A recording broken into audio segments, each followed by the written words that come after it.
Howdy! This tutorial video, this lesson is going to help you with solutions. So this is a new topic. It is still in the linear equations unit, but basically a solution, you've been hearing that word forever in math. And typically you think of a solution as it's the answer to the problem. So if I said, what's 2 plus 2? Give me the solution. You think of that as the answer, which is not incorrect, but we're going to start thinking of it in a more mathematical way.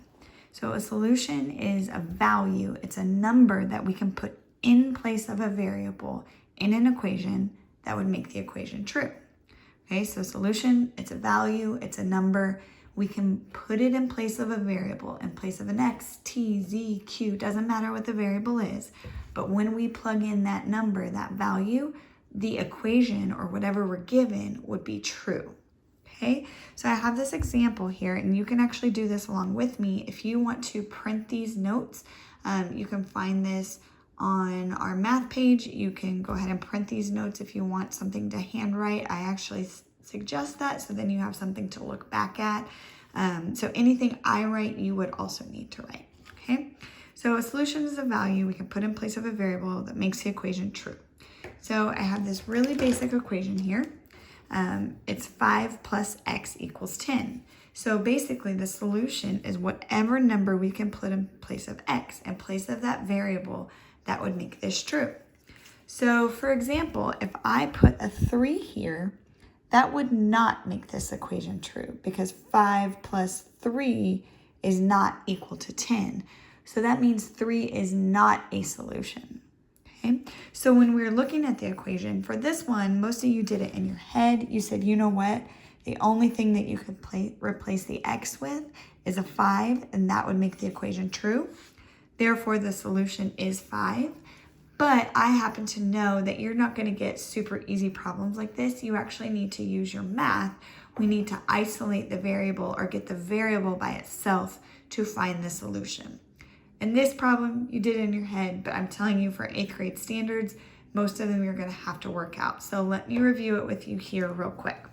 So to isolate the variable, all that means is that the variable needs to be by itself.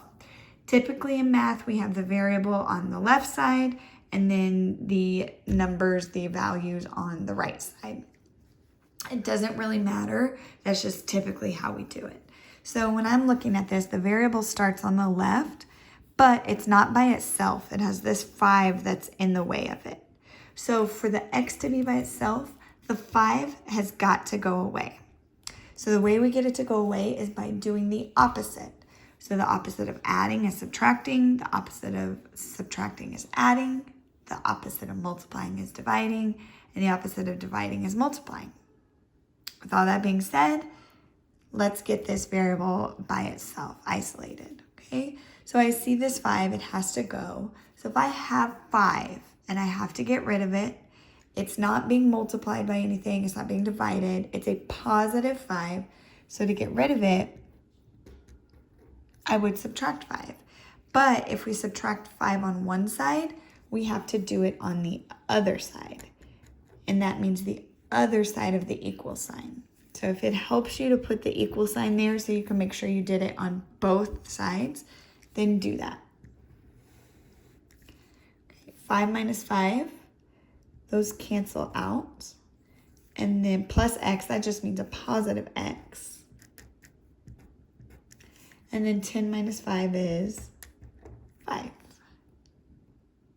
Okay, I will do a separate video for those of you that have a lot of trouble getting the variable by itself or isolating it. I will do a video so you can practice that before you go onto solutions where you really need it, okay? So 5 is the solution because that's what we can plug in for x, in for our variable, okay? So before we focus on finding the solutions, all I want you to be able to do is identify how many solutions an equation or a graph has. So the way that we're going to do that is simply by looking at it if it's a graph, okay? So there are 3 types of graphs you might encounter. You might have 2 parallel lines. Parallel lines will never, ever, ever cross each other. You might have lines that intersect, or you might have lines that are, are on top of each other. Okay, so before we fill this out, I want to do a little example. So I have a piece of paper here, and I colored some spaghetti for this example. So if you have a graph and it looks like this, and I'm asking you how many solutions it has, what I'm asking you on the graph is how many times does the graph cross or intersect or touch? Okay, I'm not asking you to tell me what the solution is, so we're not having to do any math on it yet. I just want to know how many solutions there are. So if you have two parallel lines, they never are going to intersect. They run right next to each other. They have no solutions. The way I remember that is no touching, no solutions. Okay? You could even throw a third line in if you wanted to. 3 parallel lines, and I know my spaghetti noodles aren't perfectly straight, but 3 parallel lines, they still will not touch, no touching, no solution. Okay, I didn't ask anything about what is the solution, just how many solutions it has. This one has 0, no solutions. Okay, if you have a graph and another one that crosses it, they touch or they intersect or they cross one time right here. So this graph would have one solution. I do not know what the solution is right now, but I can tell you that there is only one solution, only one correct value that would work for these two equations. Okay, and it doesn't matter. Still one solution, it touches one time, crosses one time, still one solution. It doesn't matter which way your graphs go. It doesn't matter which quadrant they're in, anything like that. Just how many times they touch. They touch once, right here, there's one solution. Okay, and then our last one would be, we have a line, and then right on top of it, we have another line. Okay, so these are 2 different equations, but they're the exact same line. They're equations for the same line. So therefore, these are infinitely many solutions.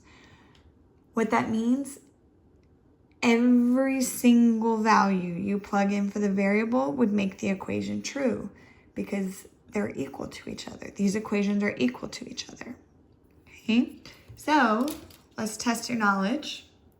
You're going to tell me the number of solutions that it has, and then we'll put it in our notes. So how many solutions does this graph have?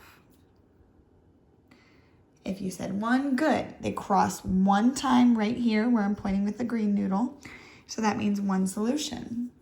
What if I throw a third line on there? They still only touch, cross, intersect one time. So it would be 1 solution. Okay. What about this one? Try this one on your own. So we have a line and another line right on top of it. That would be infinitely many solutions. Okay. And then let's try one more. We have a line and another line. You should have said no solution for that. They're parallel lines. They're never going to cross each other. So that would be no solutions. Okay, let's go back to our notes because we're going to write some stuff in. So let's look at this first one. These are 2 parallel lines. They never cross. So this is going to be no solutions. So these have same slope.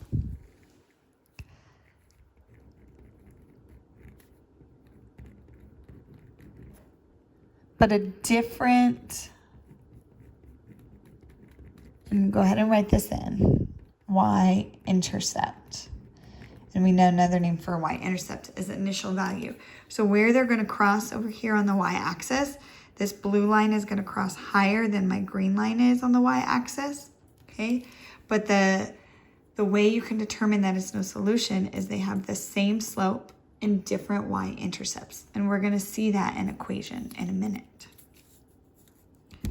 Okay, so let's look at our second one. So our second one, it looks like they're crossing once. So this is, and I'm going to tilt my paper a little bit, one solution. Okay. And one solution, well, one of them has a negative slope and one of them has a positive. They both could have positive, they both could have negative, but the point is that they're going to have different slopes. And then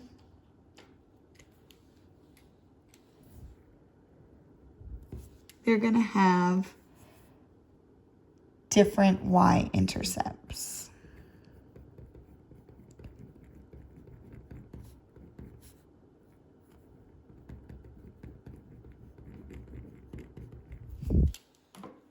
Okay. All right, and then let's look at this third one. It looks like I have a pink line and then a purple line right on top of it. So they are the same line. So they share every single solution in common. So they are infinitely many solutions.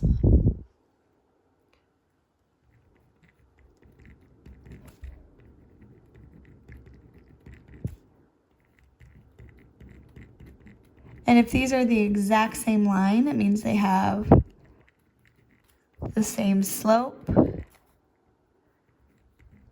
and the same y-intercept. Okay.